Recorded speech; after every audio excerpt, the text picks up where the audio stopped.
Jadi ini kalau banyak cambukan saya. Ya, bukan kalau orang ketahuan, bukan harus dokter dicambuk. Maksudnya gini, hukum dalam Islam kalau ada orang kepergok minum, mabuk, itu dicambuk 80 derah. Kalau ada hukum Islam yang berlaku. Oh iya, oke. Ya.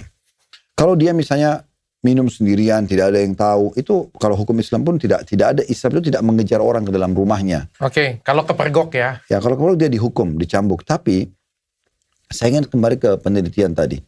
Penelitian itu dok, mereka hanya survei apa nih kira-kira. Kenapa atau bagaimana solusinya untuk memberhentikan? Karena mereka yang sudah kecanduan sudah susah.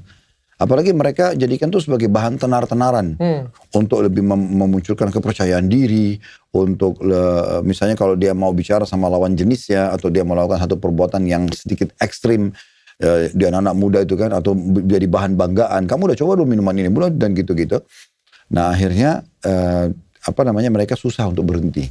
Sampai ke bawah sudah tua pun masalahnya. Dan efek mungkin dokter lebih tahu secara medis ya. Saya cuma bicara teori agama. Efek dari minuman keras kan terlalu banyak dok. Perusakan organ tubuh dari dalam segala macam. Dan banyak orang kadang-kadang tertipu. Saya contoh dia merokok. Dia mengatakan, katanya rokok bisa membuat orang mati. Buktinya saya merokok sekian tahun tidak mati-mati. Pertanyaan sederhana, masa tunggu mati dulu baru dia percaya? Iya kan? Sementara sudah ada orang lain yang sudah Allah kasih contoh. Anda masih Allah selamatkan, jangan gitu. Harusnya kan berakal gitu ya. Jalan di jalan ini tikungannya sangat tajam, licin. Banyak orang yang celaka loh. Tapi saya pernah lewat, saya nggak celaka. Nggak apa-apa deh, ugal-ugalan lagi. Nah, dia tunggu nanti dia celaka baru dia percaya. Itu keliru. Mirip juga pernah ada yang bahas masalah LGBT di Indonesia. Katanya LGBT itu dihukum kaum Lut, diangkat negeri yang dibalik. Buktinya di seluruh dunia ada banyak tapi belum dihukum. Masa kita tunggu dihukum dulu? Udah cukup dong kaumnya Nabi Lut dulu. Jadi pelajaran orang yang berakal harusnya begitu. Jangan menyepelekan ya. Ya, jadi jangan menyepelekan, itu penting sekali.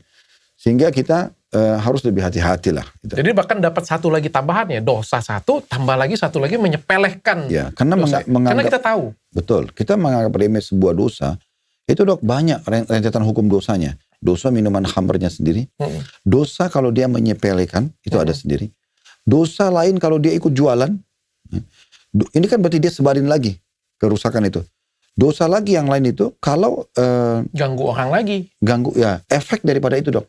Efek itu misalnya dia pulang akhirnya dia nggak bisa layani istrinya, atau dia KDRT di rumah gitu kan, atau dia kerasi anaknya, atau terjadi tawuran, ya gitu-gitu.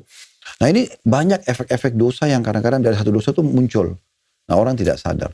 Syaitan itu dok penjahat. Dia nggak mau orang terjebak dalam satu dosa. Dia mau satu dosa itu melahirkan banyak dosa. Dan rentetan minuman keras itu berkaitan sekali sama narkotika, sama perzinahan.